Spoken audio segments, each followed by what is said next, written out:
음, Manipuri다 거기 The Hindu newspaper analysis 29/12/2024ꯒꯤꯁꯦ ꯍꯧꯖꯔꯒꯦꯀꯣ. ꯉꯁꯤꯒꯤ ꯄꯥꯎꯁꯤꯡꯁꯦ ꯑꯌꯥꯝꯕꯅ ꯑꯩꯈꯣꯏꯒꯤ environment related ꯑꯣꯏꯕ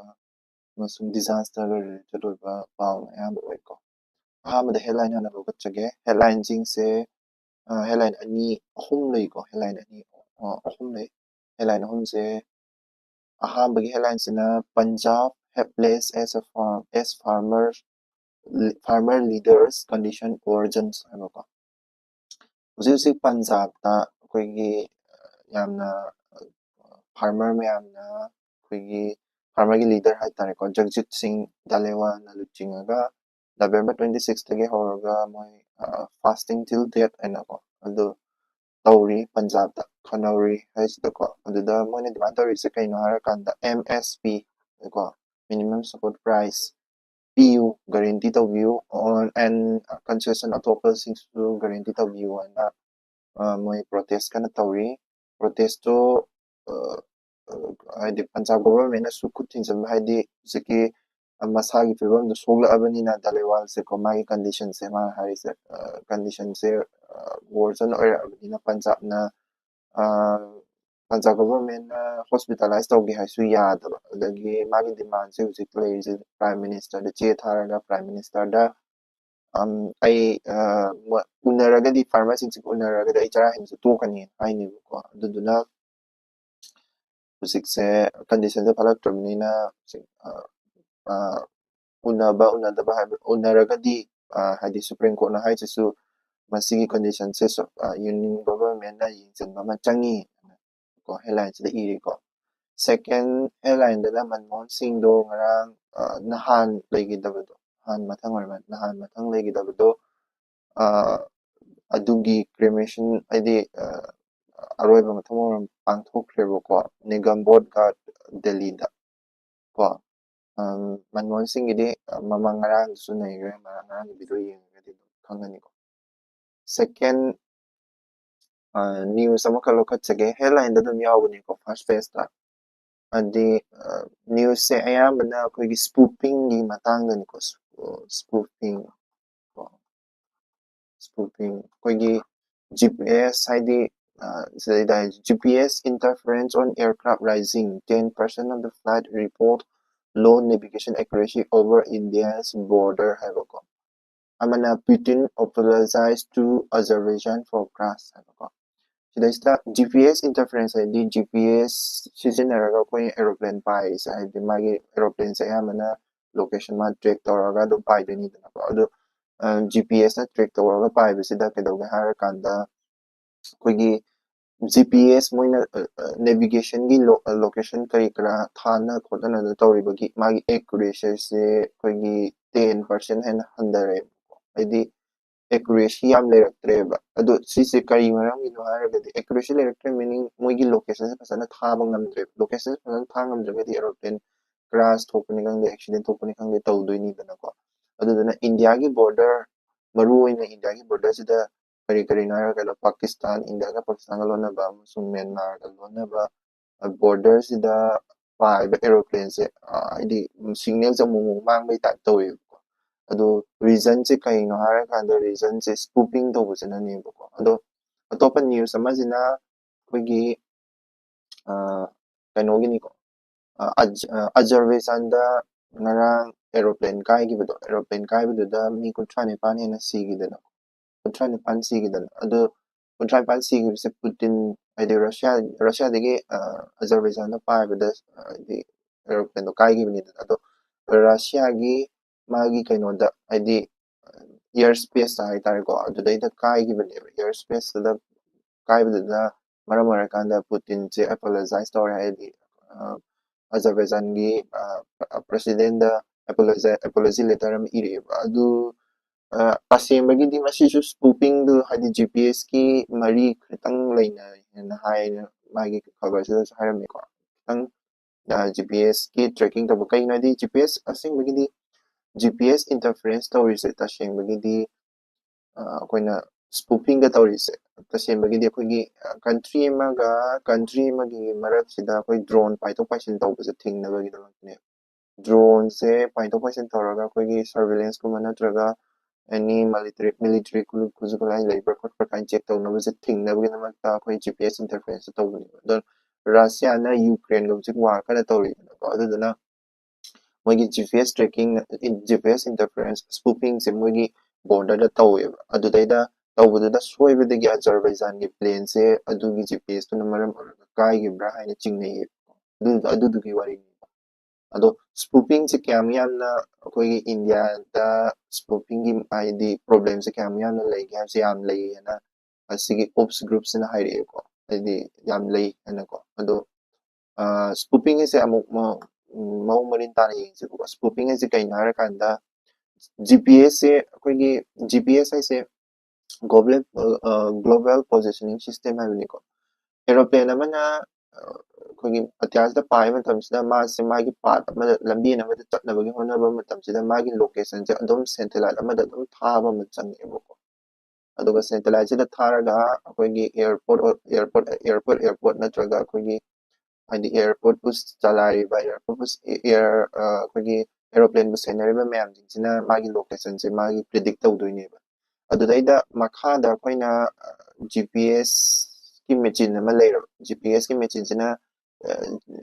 ꯐꯣꯜꯁ GPS ꯍꯥꯏꯇꯥꯔꯦ ꯍꯥꯏꯗꯤ ꯑꯦꯌꯔꯀ꯭ꯔꯥꯐ ꯁꯤꯗ ꯄꯥꯏꯔꯤꯕ ꯑꯦꯌꯔꯀ꯭ꯔꯥꯐꯁꯤꯒꯤ ꯃꯍꯨꯠꯁꯤꯗ ꯃꯥꯅ ꯑꯃꯨꯛ ꯇꯣꯉꯥꯟꯕ ꯑꯔꯥꯟꯕ GPS ꯑꯃ ꯑꯣꯏꯅ ꯑꯦꯌꯔꯀ꯭ꯔꯥꯐ ꯁꯥꯔꯒ ꯊꯥꯈꯤꯗꯣꯏꯅꯦꯕ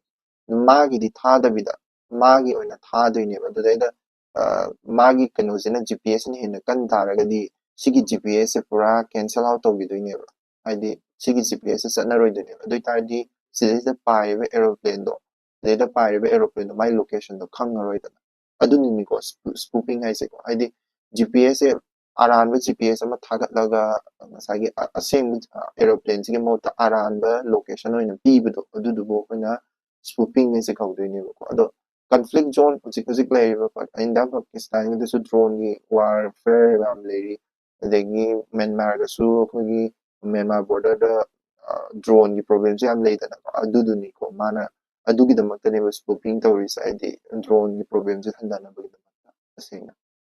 ꯑꯗꯨꯅ ꯃꯤꯁꯤ ꯃꯤꯅꯥ ꯌꯥꯎꯔꯕꯅꯤꯅ ꯁ꯭ꯄꯨꯐꯤꯡꯁꯦ ꯌꯥꯝ ꯐꯠꯇꯦ ꯀꯣ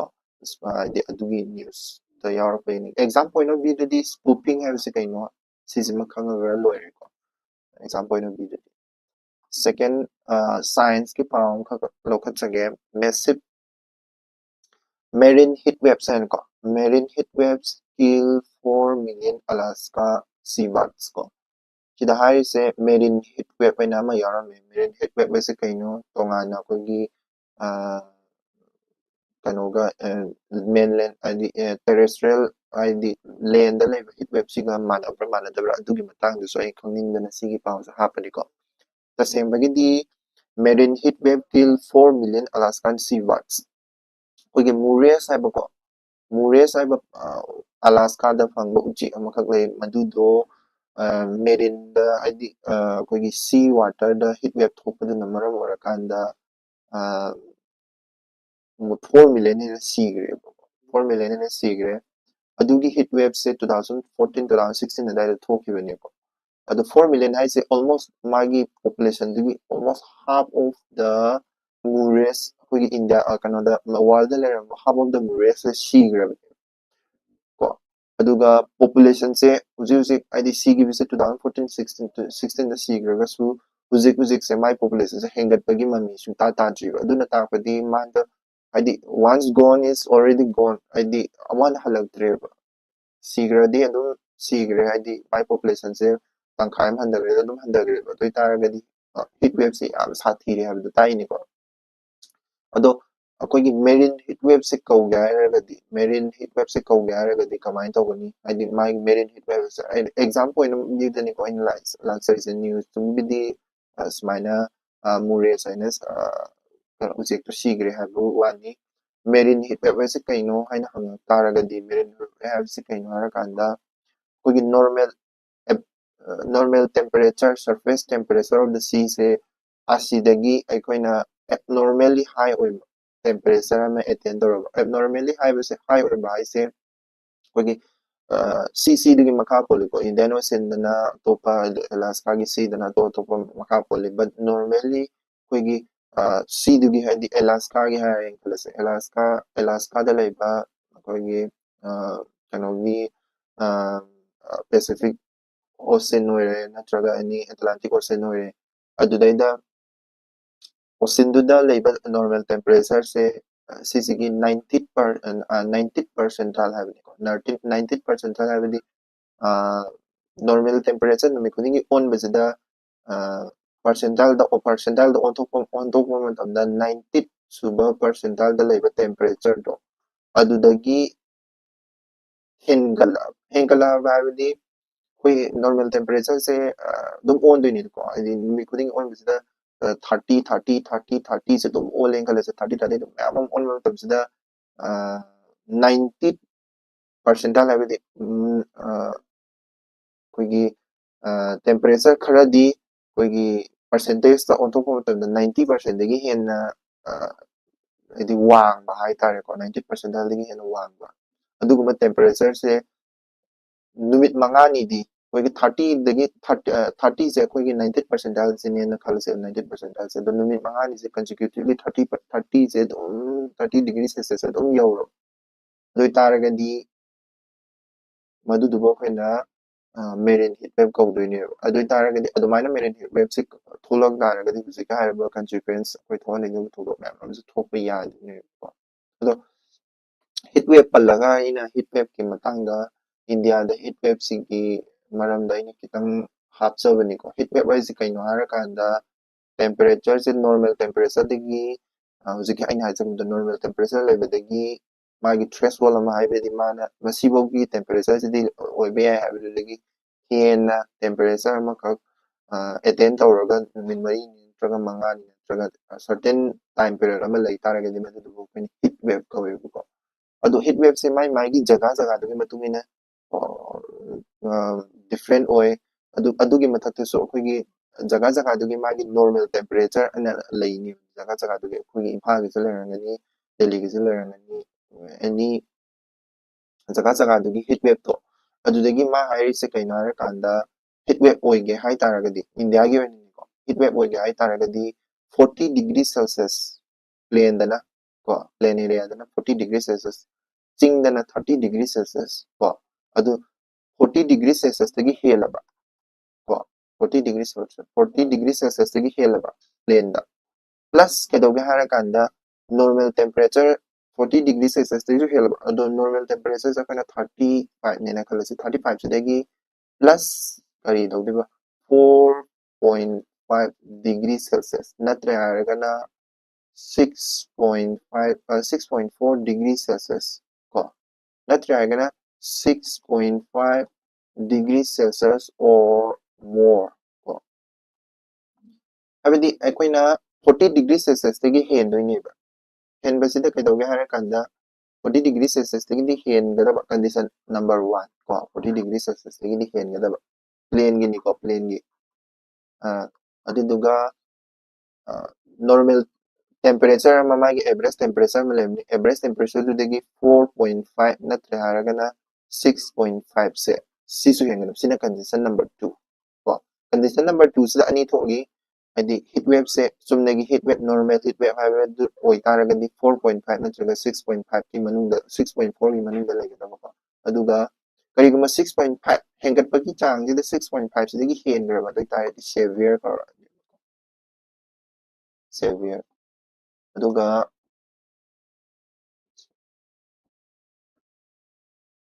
ꯁꯦꯚꯤꯌꯔ ꯑꯗꯨꯅ ꯍꯤꯠ ꯋꯦꯞꯁꯦ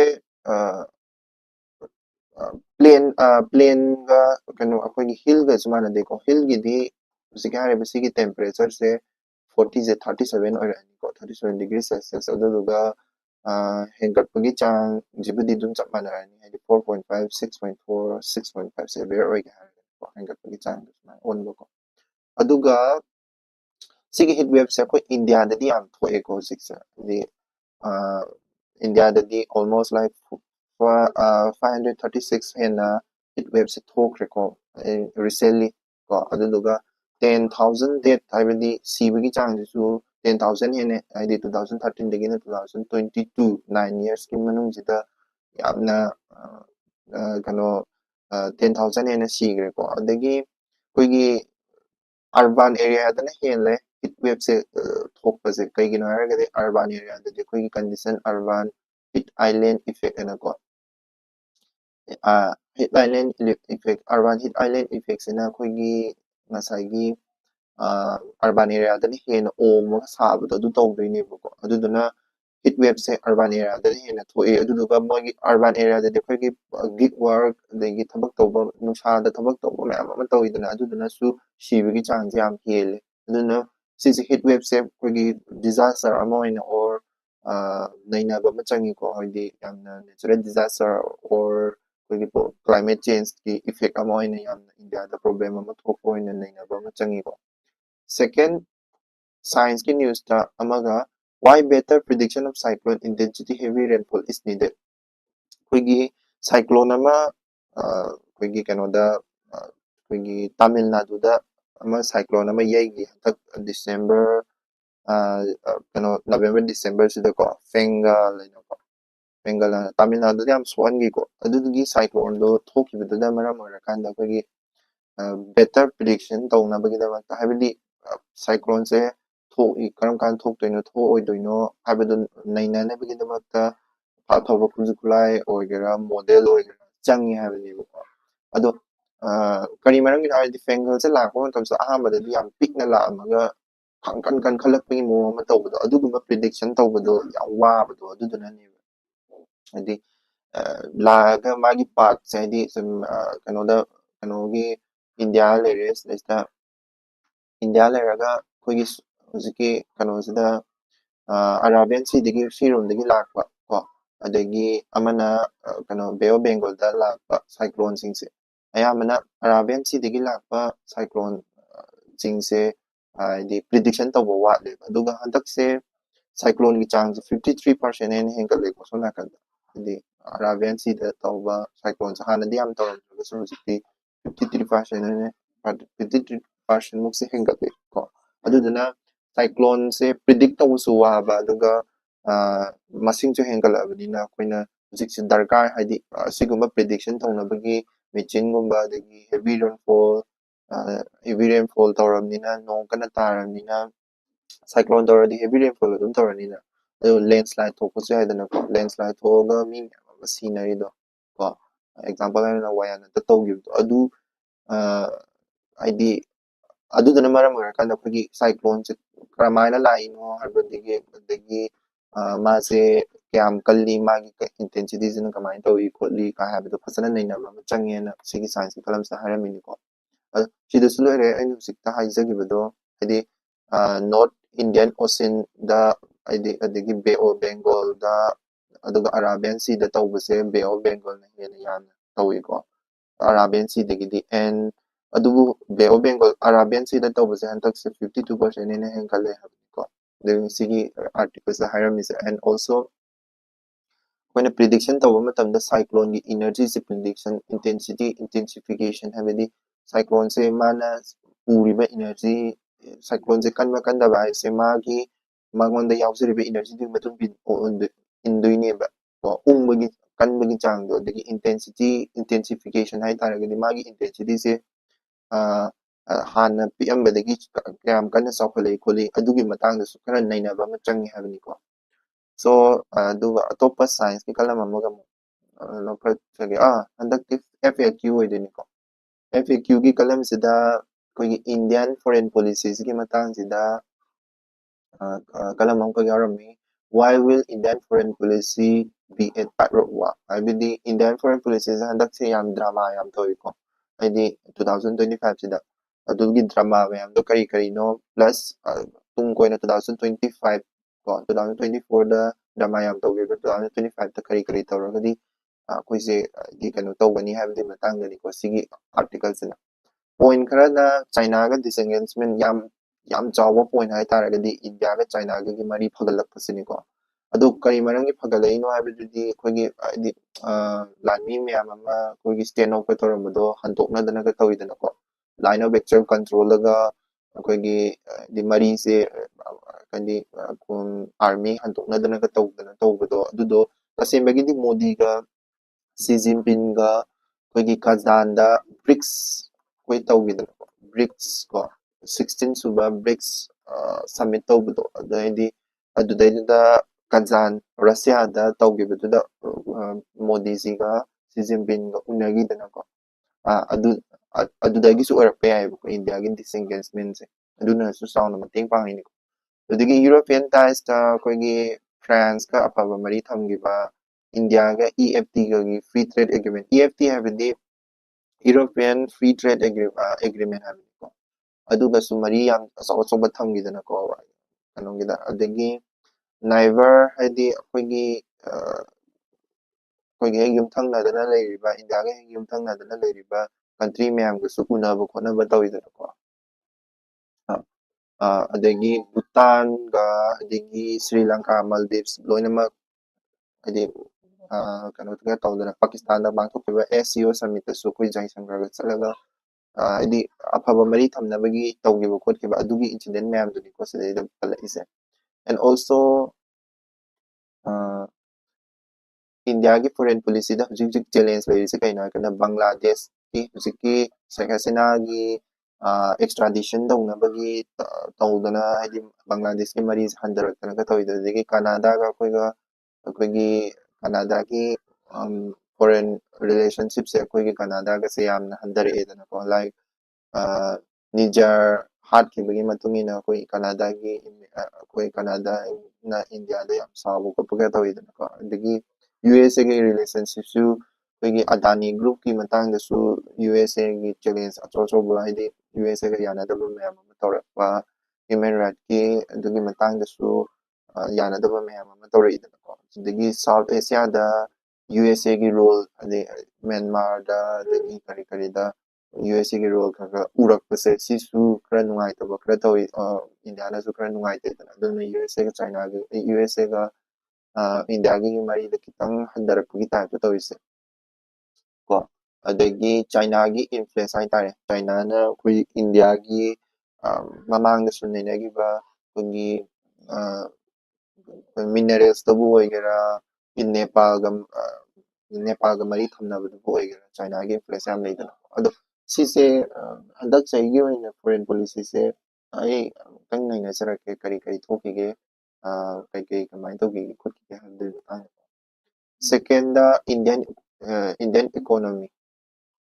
ꯏꯀꯣꯅꯣꯃꯤꯒꯤ FAQ ꯑꯃꯁꯨ ꯂꯥꯛꯑꯦ why inflation will matter more in 2025 ꯍꯥꯏꯕꯅꯤꯀꯣ ꯁꯤꯒꯤ ꯑꯥꯔꯇꯤꯀꯜꯁꯦ ꯏꯟꯗꯤꯌꯟ ꯏꯀꯣꯅꯣꯃꯤꯁꯦ ꯀꯩ ꯇꯧꯈꯤꯒꯦ ꯑꯩꯈꯣꯏꯒꯤ ꯏꯟꯗꯤꯌꯥꯒꯤ ꯑꯣꯏꯅ ꯏꯀꯣꯅꯣꯃꯤꯁꯦ 2025ꯇꯗꯤ ꯀꯔꯤ ꯇꯧꯕ ꯌꯥꯏ ꯍꯥꯏꯕꯗꯨꯅꯤꯀꯣ ꯑꯍꯥꯟꯕꯗ 2023ꯒꯤ ꯐꯥꯔꯁ ꯍꯥꯐ ꯍꯥꯏꯕꯗꯤ 2023ꯒꯤ 2023-24ꯒꯤ ꯑꯍꯧꯕ ꯄꯦꯔꯠꯇ GDPꯁꯦ 8.1 ꯍꯦꯟꯅ ꯋꯥꯡꯅ ꯒ꯭ꯔꯣꯠ ꯂꯩꯔꯝꯃꯤ 2023-24ꯒꯤ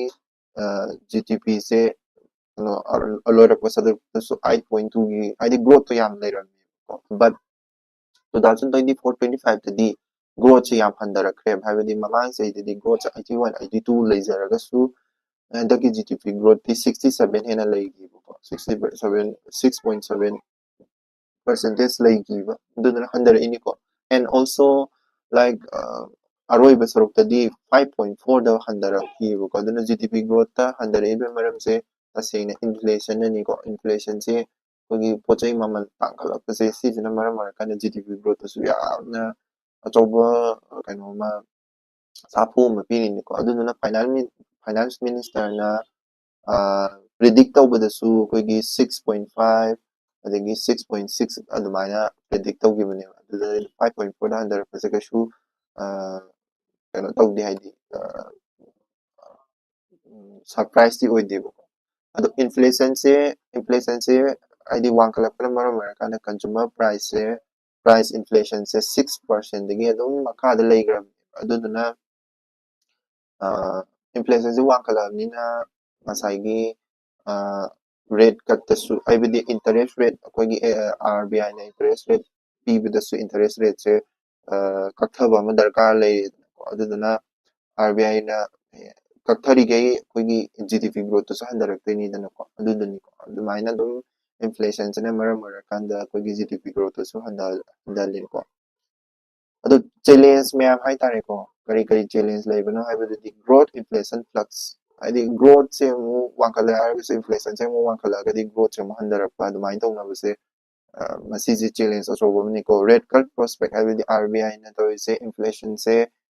natraga growth se wangan ge na mu interest rate se wangan ba matamda masagi inflation se thuobni na adumai red card ta su kara problem lei ko policy divergence haibadi policy se karam RBI na hai dudi kaino har kanda koigi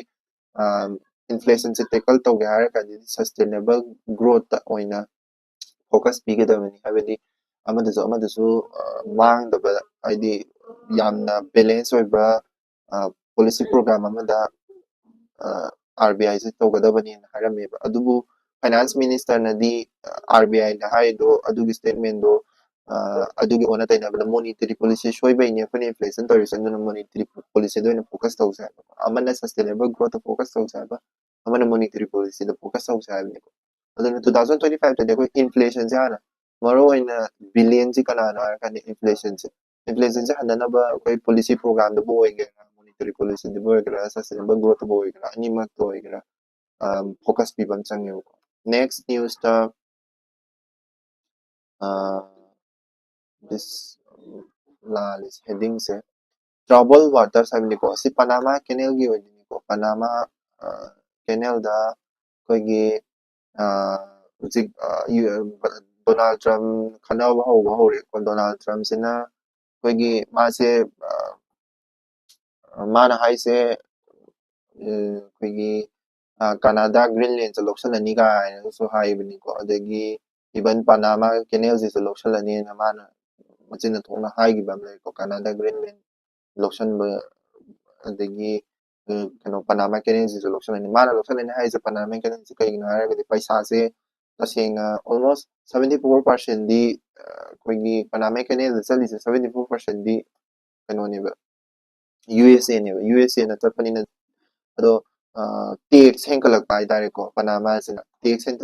ꯍꯥꯏꯗꯤ ꯑꯗꯨꯗ ꯍꯥꯏꯗꯤ Panama ꯀꯦꯅꯦꯜꯗ ꯆꯠꯅꯕꯒꯤ Panama canal ꯍꯥꯏꯁꯦ ꯑꯇꯩ ꯀꯩꯝ ꯅꯠꯇꯦꯀꯣ ꯑꯩꯈꯣꯏꯒꯤ Panama Northern America ꯂꯩꯔꯦ ꯑꯗꯨꯒ Southern America ꯂꯩꯔꯦ ꯁꯤꯗꯩꯁꯤꯗ Panama Canal sida ꯂꯩꯗꯣꯏꯅꯤ ꯑꯗꯨꯅ Atlantic Ocean sorry Pacific Ocean ꯒ Atlantic Ocean ꯒ ꯑꯅꯤꯒꯤ ꯃꯔꯛꯇ ꯐꯥꯎꯅꯕꯗꯨꯅꯤꯀꯣ ꯍꯥꯏꯗꯤ ꯍꯥꯟꯅꯗꯤ Pacific Ocean ꯒ Atlantic Ocean ꯒꯁꯦ ꯆꯠꯄ ꯍꯣꯠꯅꯕ ꯃꯇꯝꯗ ꯁꯨꯃꯥꯏꯅ ꯆꯠꯂꯝꯃꯤꯅꯦ ꯄꯥꯊꯋꯦꯁꯦ ꯁꯨꯃꯥꯏꯅ ꯀꯣ ꯑꯗꯨꯕꯨ ꯍꯧꯖꯤꯛꯇꯤ Panama Canal ꯁꯦ ꯂꯩꯕꯗꯒꯤ ꯁꯨꯃꯥꯏꯅ ꯆꯠꯊꯣꯛ ꯆꯠꯁꯤꯟ ꯇꯧꯔꯤꯅꯤ ꯍꯥꯏꯗꯤ ꯃꯥꯒꯤ ꯂꯝꯕꯦꯟꯁꯦ ꯌꯥꯝ ꯍꯟꯊꯍꯜꯂꯤꯅꯦꯕ ꯍꯥꯏꯕꯗꯤ 82 ꯀꯤꯂꯣꯃꯤꯇꯔ ꯈꯛꯇꯗꯅꯦꯕ ꯆꯠꯍꯜꯂꯤꯁꯦ ꯍꯥꯟꯅꯗꯤ ꯅꯨꯃꯤꯠ ꯅꯤꯅꯤ ꯍꯨꯝꯅꯤꯒꯤ ꯂꯝꯕꯦꯟ ꯑꯣꯏꯔꯝꯕꯁꯦ ꯍꯧꯖꯤꯛꯇꯤ 82 ꯀꯤꯂꯣꯃꯤꯇꯔ ꯅꯣꯡꯃꯗ ꯑꯗꯨꯝ ꯄꯨꯡꯗ ꯑꯗꯨꯝ ꯂꯥꯟꯕ ꯌꯥꯔꯗꯣꯏꯅꯦꯕꯀꯣ ꯑꯗꯨꯗꯨꯅ ꯍꯥꯏꯗꯤ 14,000 ships ꯍꯦꯟꯅ ꯆꯠꯂꯦꯕ Panama Canalꯁꯤꯗ 14,000 ꯍꯦꯟꯅ ships ꯍꯦꯟꯅ ꯆꯠꯂꯦꯕ ꯑꯗꯨꯗꯩꯗ ꯆꯠꯄ ꯃꯇꯝꯁꯤꯗ ꯑꯩꯈꯣꯏꯒꯤ Panama Canalꯒꯤ Panama ꯍꯥꯏꯁꯦ ꯀꯟꯇ꯭ꯔꯤꯅꯤꯀꯣ Panama Canalꯁꯦ ꯆꯠꯅꯕ ꯍꯣꯠꯅꯕ ꯃꯇꯝꯗ ꯏꯁꯤꯡꯁꯦ ꯁꯄ꯭ꯂꯥꯏ ꯇꯧꯅꯕ ꯑꯩꯈꯣꯏꯒꯤ ꯂꯦꯛ ꯑꯃ ꯂꯩꯌꯦꯕꯀꯣ ꯂꯦꯛꯁꯦ ꯃꯥ ꯅꯣꯡ ꯇꯥꯕ ꯍꯟꯊꯔꯛꯄꯗꯒꯤ ꯑꯩꯈꯣꯏꯒꯤ ꯂꯦꯛꯁꯤꯒꯤ ꯏꯁꯤꯡꯁꯦ ꯌꯥꯝ ꯂꯩꯔꯛꯇ꯭ꯔꯕ ꯍꯥꯏꯇꯥꯔꯦ ꯑꯗꯨꯗꯨꯅ ꯂꯦꯛꯁꯤꯒꯤ ꯏꯁꯤꯡꯁꯦ ꯂꯩꯔꯛꯇꯕꯅꯤꯅ ꯍꯥꯏꯗꯤ ꯏꯁꯤꯡꯁꯦ ꯌꯥꯝ ꯆꯪꯕꯅꯤꯅ ꯄꯩꯁꯥ ꯌꯥꯝ ꯆꯪꯉꯤꯗꯅ ꯍꯥꯏꯗꯤ Panama Canalꯁꯦ ꯇ꯭ꯔꯥꯟꯁꯐꯔ ꯇꯧꯅꯕ ꯍꯣꯠꯅꯕ ꯃꯇꯝꯗ Panama Canalꯁꯦ ꯁꯨꯃꯥꯏꯅ ꯁꯥꯗꯣꯏꯅꯤꯀꯣ ꯑꯗꯨꯗ ꯁꯤꯞ ꯑꯃ ꯂꯥꯟꯒꯦ ꯍꯥꯏꯇꯥꯔꯒꯗꯤ ꯏꯁꯤꯡꯁꯦ ꯁꯤꯒꯤ ꯃꯊꯛ Panama Canalꯁꯦ ꯁꯨꯃꯥꯏꯅ ꯂꯩꯕꯁꯤꯗ Panama Canalꯁꯦ ꯈꯤꯇꯪ ꯋꯥꯡꯅ ꯂꯩꯀꯣ ꯏꯁꯤꯡꯁꯦ ꯌꯥꯝꯅ ꯆꯪꯉꯦꯕ ꯏꯁꯤꯡꯁꯦ ꯍꯥꯏꯗꯤ ꯃꯥꯏ ꯁꯦꯛꯁꯟ ꯃꯌꯥꯝ ꯑꯃ ꯂꯩꯀꯣ ꯏꯁꯤꯡꯁꯦ ꯇꯧꯔꯒ ꯁꯤꯗꯩꯗ ꯁꯤꯞ ꯂꯩꯔꯝꯕꯁꯦ ꯏꯁꯤꯡꯁꯦ ꯁꯤꯗꯩꯗ ꯊꯥꯖꯤꯜꯂꯅꯤꯀꯣ ꯏꯁꯤꯡꯁꯦ ꯁꯤꯗ ꯊꯥꯖꯤꯜꯂꯅꯤ ꯑꯗꯨꯗꯨꯒ ꯁꯤꯞꯁꯦ ꯋꯥꯡꯈꯠꯍꯜꯂꯅꯤ ꯁꯨꯃꯥꯏꯅ ꯁꯤꯞꯁꯦ ꯋꯥꯡꯈꯠꯍꯜꯂꯒ ꯃꯊꯪꯁꯤꯗ ꯑꯃꯨꯛ ꯇ꯭ꯔꯥꯟꯁꯐꯔ ꯇꯧꯕ ꯀꯣ ꯁꯤꯞꯁꯦ ꯑꯗꯒꯤ ꯑꯃꯨꯛ ꯏꯁꯤꯡꯁꯦ ꯁꯤꯗ ꯑꯃꯨꯛ ꯊꯥꯖꯤꯟꯕ ꯁꯤꯗ ꯏꯁꯤꯡꯁꯦ ꯃꯊꯪ ꯁꯨꯃꯥꯏꯅ ꯁꯨꯝ ꯊꯥꯖꯤꯜꯂꯒ ꯁꯤꯞꯁꯦ ꯁꯨꯝ ꯋꯥꯡꯈꯠꯍꯜꯂꯒ Panama Canalꯁꯦ ꯆꯠꯍꯟꯕꯅꯦꯕ ꯑꯗꯨꯗꯨꯅ ꯁꯤꯒꯤ ꯂꯦꯛꯀꯤ ꯏꯁꯤꯡꯁꯦ ꯌꯥꯝ ꯆꯪꯕ ꯍꯥꯏꯇꯥꯔꯦꯀꯣ ꯍꯧꯖꯤꯛꯀꯤ ꯍꯥꯏꯔꯤꯕ ꯂꯦꯛꯀꯤ ꯃꯃꯤꯡꯁꯦ ꯑꯩ ꯀꯥꯎꯈ꯭ꯔꯦ Panama Canalꯗ ꯂꯩꯔꯤꯕ ꯂꯦꯛꯁꯤꯒꯤ ꯏꯁꯤꯡꯁꯦ ꯌꯥꯝ ꯆꯪꯕ ꯍꯥꯏꯇꯥꯔꯦ ꯑꯗꯨꯗꯨꯅ ꯇꯦꯛꯁꯁꯨ ꯋꯥꯡꯈꯠꯂꯛꯄꯅꯦꯕ ꯑꯗꯨ ꯇꯦꯛꯁ ꯋꯥꯡꯈꯠꯂꯛꯄꯁꯤꯗ USAꯅ ꯍꯦꯟꯅ ꯌꯥꯝ ꯆꯠꯂꯕꯅꯤꯅ Donald Trump ꯁꯥꯎꯗꯅ ꯃꯥꯗꯤ profit and lossꯀꯤ ꯃꯤꯅꯤꯗꯅ ꯑꯗꯨꯗꯨꯅ ꯁꯥꯎꯗꯅ 74% ꯑꯣꯏꯅ ꯍꯥꯏꯗꯤ ꯃꯣꯏꯅ ꯍꯦꯟꯅ ꯆꯠꯂꯕꯅꯤꯅꯀꯣ USAꯅ ꯁꯥꯎꯗꯅ Panama Canalꯁꯦ ꯂꯧꯁꯤꯜꯂꯅꯤ ꯍꯥꯏꯕꯅꯦꯕꯀꯣ ꯑꯗꯨꯒꯤ ꯁꯥꯎꯅꯕꯒꯤ ꯋꯥꯔꯤꯅꯤꯀꯣ and the next newsꯇ ꯑꯩꯈꯣꯏꯒꯤ bringing river closer ꯁꯤꯁꯦ Ken Betwa river ꯅꯍꯥꯟ ꯑꯣꯏꯔꯕ ꯃꯥꯜꯂꯦ ꯄ꯭ꯔꯥꯏꯝ ꯃꯤꯅꯤꯁꯇꯔꯅ ꯑꯩꯈꯣꯏꯒꯤ ꯀꯩꯅꯣ ꯁꯪꯒꯥꯈꯤꯕꯗꯣ ꯔꯤꯚꯔ ꯂꯤꯡꯀꯤꯡ ꯄ꯭ꯔꯣꯖꯦꯛ ꯏꯟꯗꯤꯌꯥꯒꯤ ꯑꯣꯏꯅ ꯏꯍꯥꯟ ꯍꯥꯟꯕ ꯔꯤꯚꯔ ꯂꯤꯡꯀꯤꯡ ꯄ꯭ꯔꯣꯖꯦꯛꯇꯣ ꯑꯗꯣ ꯏꯟꯚꯥꯏꯔꯣꯟꯃꯦꯟꯇꯦꯜꯂꯤ ꯃꯥꯁꯤ ꯌꯥꯝ ꯁꯣꯛꯇꯤ ꯁꯣꯛꯍꯜꯂꯤꯀꯣ ꯏꯟꯚꯥꯏꯔꯣꯟꯃꯦꯟꯗ ꯁꯣꯛꯄ ꯄꯣꯠ ꯑꯃꯗꯤ ꯑꯣꯏꯗꯣꯏꯅꯦ ꯃꯥꯁꯦ ꯑꯗꯨꯒꯤ ꯃꯇꯥꯡꯗ ꯍꯥꯏꯐꯦꯠ ꯔꯤꯚꯤꯖꯟ ꯑꯣꯏꯅ ꯑꯃ ꯆꯠꯂꯝꯒꯦ ꯄ꯭ꯔꯣꯖꯦꯛꯁꯦ ꯀꯅꯥꯅ ꯂꯣꯟꯆ ꯇꯧꯈꯤꯕꯅꯣ ꯍꯥꯏꯔꯀꯥꯟꯗ ꯄ꯭ꯔꯥꯏꯝ ꯃꯤꯅꯤꯁꯇꯔꯅ ꯂꯣꯟꯆ ꯇꯧꯈꯤꯕꯅꯤ ꯈꯨꯖꯨꯔꯥꯍꯣ ꯍꯥꯏꯕ ꯃꯙ꯭ꯌ ꯄ꯭ꯔꯗꯦꯁꯇꯀꯣ ꯑꯗꯨꯗꯨꯒ ꯃꯥꯅ ꯁꯄ꯭ꯂꯥꯏ ꯇꯧꯗꯣꯏꯕ ꯏꯁꯤꯡꯁꯤꯅ ꯀꯩꯅꯣ ꯀꯗꯥꯏꯗꯅꯣ ꯍꯥꯏꯗꯤ ꯔꯤꯚꯔ ꯂꯤꯡꯀꯤꯡ ꯄ꯭ꯔꯣꯖꯦꯛ ꯇꯧꯔꯤꯁꯦ ꯏꯁꯤꯡ ꯁꯄ꯭ꯂꯥꯏ ꯇꯧꯅꯕꯩꯅꯦꯕꯀꯣ ꯕꯟꯗꯦꯜꯈꯥ ꯔꯤꯖꯟ ꯎꯠꯇꯔ ꯄ꯭ꯔꯗꯦꯁꯀ ꯃꯙ꯭ꯌ ꯄ꯭ꯔꯗꯦꯁꯀꯗ ꯂꯩꯕ ꯕꯟꯗꯦꯜꯈꯥ ꯔꯤꯖꯟꯗ ꯁꯄ꯭ꯂꯥꯏ ꯇꯧꯗꯣꯏꯅꯤ ꯕꯖꯦꯠꯇ 45,000 crore ꯍꯦꯟꯅ ꯊꯥꯗꯈ꯭ꯔꯕꯅꯤ ꯑꯗꯨꯒ ꯂꯤꯡꯀꯤꯡ ꯄ꯭ꯔꯣꯖꯦꯛꯀꯤ ꯑꯣꯏꯅ ꯏꯍꯥꯟ ꯍꯥꯟꯕ ꯂꯤꯡꯀꯤꯡ ꯄ꯭ꯔꯣꯖꯦꯛ ꯑꯣꯏꯗꯣꯏꯅꯤꯀꯣ ꯒꯣꯚꯔꯟꯃꯦꯟꯠꯒꯤ ꯑꯦꯟ ꯑꯣꯜꯁꯣ 30 ꯏꯟꯇꯔꯂꯤꯡꯀꯤꯡ ꯄ꯭ꯔꯣꯖꯦꯛ ꯍꯥꯏꯗꯤ ꯅꯦꯁꯅꯦꯜ ꯄꯔꯁꯄꯦꯛꯇꯤቭ ꯄ꯭ꯂꯥꯟꯒꯤ ꯃꯇꯨꯡ ꯏꯟꯅ 30 ꯏꯟꯇꯔꯂꯤꯡꯀꯤꯡ ꯄ꯭ꯔꯣꯖꯦꯛ ꯃꯌꯥꯝ ꯑꯃꯁꯨ ꯂꯩꯔꯤꯀꯣ ꯍꯥꯏꯗꯤ ꯏꯁꯤꯡꯒꯤ ꯑꯋꯥꯕꯁꯦ ꯍꯧꯖꯤꯛ ꯌꯥꯝ ꯃꯥꯌꯣꯛꯅꯔꯝꯅꯦ ꯔꯤꯚꯔꯁꯤꯡꯁꯦ ꯁꯝꯅꯔꯒ ꯑꯩꯈꯣꯏꯒꯤ ꯏꯁꯤꯡꯁꯦ ꯄꯤꯅꯕ ꯍꯣꯠꯅꯔꯗꯣꯏꯅꯤꯀꯣ ꯏꯟꯚꯥꯏꯔꯣꯟꯃꯦꯟꯇꯦꯜ ꯀꯟꯁꯔꯟꯗꯗꯤ ꯑꯩꯈꯣꯏꯒꯤ ꯍꯥꯏꯗꯤ ꯗꯤꯐꯣꯔꯦꯁꯇꯦꯁꯟ ꯇꯧꯍꯜꯂꯦ ꯍꯥꯏꯕꯗꯤ ꯑꯣꯚꯔ 23 ꯃꯤꯂꯤꯌꯟ ꯇ꯭ꯔꯤꯁ ꯍꯦꯟꯅ ꯌꯥꯟꯈ꯭ꯔꯕꯅꯤꯀꯣ ꯑꯗꯨꯒ ꯋꯥꯏꯜड ꯂꯥꯏꯐꯇꯁꯨ ꯌꯥꯝ ꯁꯣꯛꯍꯜꯂꯤ ꯍꯥꯏꯗꯤ ꯎ ꯌꯥꯟꯊꯠꯂꯕꯅꯤꯅ ꯏꯀꯣꯂꯣꯖꯤꯗꯁꯨ ꯋꯥꯏꯜड ꯂꯥꯏꯐꯇꯁꯨ ꯁꯣꯛꯍꯜꯂꯦꯗꯅꯀꯣ ꯑꯗꯒꯤ ꯀꯣꯔ ꯑꯦꯔꯤꯌꯥ ꯍꯥꯏꯕꯗꯤ ꯑꯩꯈꯣꯏꯒꯤ ꯌꯥꯝꯅ ꯐꯣꯔꯦꯁ ꯑꯦꯔꯤꯌꯥꯗꯁꯨ ꯑꯩꯈꯣꯏꯒꯤ ꯌꯥꯝꯅ ꯀꯨꯡꯅ ꯄꯥꯝꯕꯤ ꯁꯤꯡꯕꯤ ꯍꯧꯕ ꯃꯐꯝꯁꯦ ꯀꯣꯔ ꯑꯦꯔꯤꯌꯥ ꯀꯧꯏꯀꯣ ꯑꯗꯨꯒꯨꯝꯕ ꯀꯣꯔ ꯑꯦꯔꯤꯌꯥꯗꯨꯗꯁꯨ 10% ꯍꯦꯟꯅ ꯀꯣꯛꯊꯣꯛꯈ꯭ꯔꯕꯅꯤ ꯋꯥꯇꯔ ꯁꯔꯄ꯭ꯂꯁ ꯗꯦꯇꯥ ꯍꯥꯏꯇꯥꯔꯦ ꯑꯗꯒꯤ ꯏꯁꯤꯡꯁꯦ ꯀꯌꯥꯝ ꯌꯥꯝ ꯄꯤꯕ ꯉꯝꯗꯣꯏꯅꯣ ꯍꯥꯏꯕꯁꯤꯁꯨ ꯀꯣꯏꯁꯟ ꯍꯪꯉꯦꯕ ꯑꯦꯛꯁꯄꯔꯠꯁꯤꯡꯅ ꯍꯥꯏꯗꯤ ꯍꯥꯟꯅꯗꯒꯤ ꯍꯧꯅ ꯀꯦꯟ ꯔꯤꯚꯔꯁꯦ ꯏꯁꯤꯡ ꯌꯥꯝ ꯂꯩꯇꯦꯕ ꯑꯗꯨꯗꯨꯅ ꯏꯁꯤꯡꯁꯦ ꯀꯌꯥꯝ ꯌꯥꯝ ꯄꯤ ꯉꯝꯗꯣꯏꯅꯣ ꯁꯤꯅꯦꯕꯀꯣ ꯑꯗꯒꯤ ꯑꯗꯨꯒꯤ ꯏꯁꯤꯡꯒꯤ ꯀꯩꯅꯣꯁꯦ ꯁꯥꯅꯕ ꯍꯣꯠꯅꯕ ꯃꯇꯝꯗ ꯔꯤꯚꯔ ꯂꯤꯡꯀꯤꯡ ꯄ꯭ꯔꯣꯖꯦꯛꯁꯦ ꯁꯥꯅꯕ ꯍꯣꯠꯅꯕ ꯃꯇꯝꯗ ꯀꯩꯅꯣ ꯚꯤꯂꯦꯖ ꯃꯌꯥꯝ ꯑꯃ ꯈꯨꯡꯒꯪ ꯃꯌꯥꯝ ꯑꯃ ꯇꯥꯟꯊꯣꯛꯈ꯭ꯔꯕꯅꯦꯕ ꯀꯣ ꯑꯗꯨꯗꯨꯅ ꯀꯌꯥꯝ ꯌꯥꯝ ꯀꯥꯟꯅꯗꯣꯏꯅꯣ ꯍꯥꯏꯕꯁꯤꯅꯤꯀꯣ ꯃꯣꯏꯅ ꯍꯪꯉꯤꯁꯦ ꯀꯣꯏꯁꯟꯁꯦ ꯅꯦꯛꯁꯇ ꯕ꯭ꯂꯦꯛ ꯁꯤꯗ oil spill ꯇꯧꯕꯒꯤ ꯅ꯭ꯌꯨꯁ ꯑꯃ ꯂꯥꯛꯏꯀꯣ ꯑꯗꯨꯒꯤ ꯅ꯭ꯌꯨꯁꯇꯣ ꯑꯩ ꯄꯥꯊꯣꯛꯆꯔꯛꯀꯦ Russian wants to sever damage from oil spill as Crimea declare a state of emergency Crimea country Crimeaꯁꯤꯅꯁꯨ emergency ꯂꯥꯎꯊꯣꯛꯈ꯭ꯔꯕꯅꯤꯀꯣ ꯁꯤꯁꯦ ꯀꯩꯗꯧꯒꯦ ꯍꯥꯏꯔꯀꯥꯟꯗ ꯇꯁꯦꯡꯕꯒꯤꯗꯤ ꯇꯦꯡꯀꯔ ꯑꯅꯤ ꯁꯤꯒꯤ ꯀꯔꯁ ꯁꯇ꯭ꯔꯦꯠ ꯍꯥꯏꯁꯤꯗ ꯊꯦꯡꯒꯥꯏꯅꯕꯗꯒꯤ ꯇꯦꯡꯀꯔ ꯑꯃꯗꯤ ꯂꯨꯞꯈ꯭ꯔꯦꯀꯣ ꯑꯗꯨꯗꯨꯒ 90 to 100 tons of fuel oil ꯍꯥꯏꯇꯥꯔꯦꯀꯣ ꯁꯤꯁꯦ ꯁꯃꯨꯗ꯭ꯔꯁꯤꯗ ꯆꯥꯏꯈꯥꯏꯔꯛꯄꯅꯤ ꯁꯤꯒꯤ ꯆꯥꯏꯈꯥꯏꯕꯁꯤꯅꯤ ꯌꯥꯝ ꯁꯣꯛꯍꯜꯂꯤꯀꯣ ꯍꯥꯏꯗꯤ ꯁꯣꯛꯍꯜꯂꯦ ꯍꯥꯏꯕ ꯃꯇꯝꯗ ꯀꯃꯥꯏꯅ ꯁꯣꯛꯍꯟꯒꯦ ꯍꯥꯏꯕ ꯃꯇꯝꯗ ꯃꯁꯤꯁꯦ ꯊꯥꯎꯁꯦ ꯃꯊꯛꯇ ꯂꯩꯈꯤ ꯇꯥꯔꯒꯗꯤ ꯃꯈꯥꯗ ꯂꯩꯕ ꯀꯩꯅꯣ ꯉꯥꯁꯤꯡ ꯀꯔꯤ ꯀꯔꯥꯁꯤꯡꯁꯤꯁꯨ ꯅꯨꯡꯁꯤꯠꯁꯦ ꯐꯪꯉꯛꯑꯣꯏꯗꯣꯏꯅꯤꯀꯣ ꯁꯤꯗꯣꯏꯅꯦꯕ ꯎꯆꯦꯛ ꯋꯥꯌꯥ ꯉꯥ ꯆꯥꯔꯒ ꯍꯤꯡꯕ ꯎꯆꯦꯛ ꯋꯥꯌꯥ ꯃꯌꯥꯝꯁꯤꯡꯁꯤꯁꯨ ꯊꯥꯎꯗꯨꯅ ꯃꯔꯝ ꯑꯣꯏꯔꯒ ꯅꯞꯁꯜꯂꯒ ꯁꯤꯗꯣꯏꯅꯦꯕꯀꯣ ꯑꯗꯨꯗꯨꯅ oilsina marine life adagi coating animals disrupting food chains damaging habitat ꯃꯌꯥꯝ ꯑꯃ worst ꯑꯣꯏꯕ incident ꯃꯌꯥꯝ ꯑꯃꯁꯨ ꯊꯣꯛꯈ꯭ꯔꯦꯀꯣ ꯈ꯭ꯋꯥꯏ worst ꯑꯣꯏꯕ incidentꯁꯦ 1910ꯗ ꯂꯦꯛ ꯚ꯭ꯌꯨ ꯒꯨꯁꯔ ꯍꯥꯏꯕꯁꯤꯗ ꯑꯩꯈꯣꯏꯒꯤ over 12 million barrel ꯍꯦꯟꯅ ꯀꯣ ꯌꯥꯝ ꯆꯥꯎꯔꯦꯀꯣ ꯁꯤꯗꯤ 12 million barrel ꯑꯣꯏꯅ 18 months ꯍꯦꯟꯅ ꯆꯪꯅ ꯁꯦꯡꯗꯣꯛꯄꯗꯀꯣ 18 months ꯍꯦꯟꯅ ꯆꯪꯅ ꯊꯣꯛꯈꯤꯕ ꯀꯩꯅꯣ oil spillꯒꯤ incidentꯗꯨꯅꯤ ꯏꯆꯥꯎ ꯆꯥꯎꯋꯤꯀꯣ ꯑꯗꯨ oil spillꯁꯤꯒꯤ ꯃꯇꯥꯡꯗꯁꯨ ꯈꯔ ꯑꯗꯨꯝ ꯀꯩꯀꯩ ꯊꯣꯛꯈꯤꯕ oil spill ꯀꯔꯤ ꯀꯔꯥꯏꯗ ꯊꯣꯛꯈꯤꯕ ꯀꯔꯁ ꯁꯇ꯭ꯔꯦꯠꯁꯤꯁꯨ ꯑꯗꯨꯝ ꯅꯤꯡꯁꯤꯡꯕ ꯌꯥꯏ ꯀꯗꯥꯏꯗ ꯊꯣꯛꯈꯤꯕꯅꯣ ꯕ꯭ꯂꯦꯛ ꯁꯤꯒꯤ ꯀꯔꯁ ꯁꯇ꯭ꯔꯦꯠ ꯑꯗꯣ ꯁꯤꯒ ꯃꯁꯤꯗꯩꯁꯤꯗ ꯑꯩꯒꯤ ꯅ꯭ꯌꯨꯁꯄꯦꯄꯔ ꯑꯦꯅꯥꯂꯥꯏꯁꯤꯁ ꯍꯤꯟꯗꯨꯒꯤ ꯅ꯭ꯌꯨꯁꯄꯦꯄꯔ ꯑꯦꯅꯥꯂꯥꯏꯁꯤꯁ ꯂꯣꯏꯔꯦꯀꯣ ꯍꯌꯦꯡ ꯑꯃꯨꯛ ꯎꯅꯔꯁꯤ ꯒꯨꯗ ꯅꯥꯏꯠ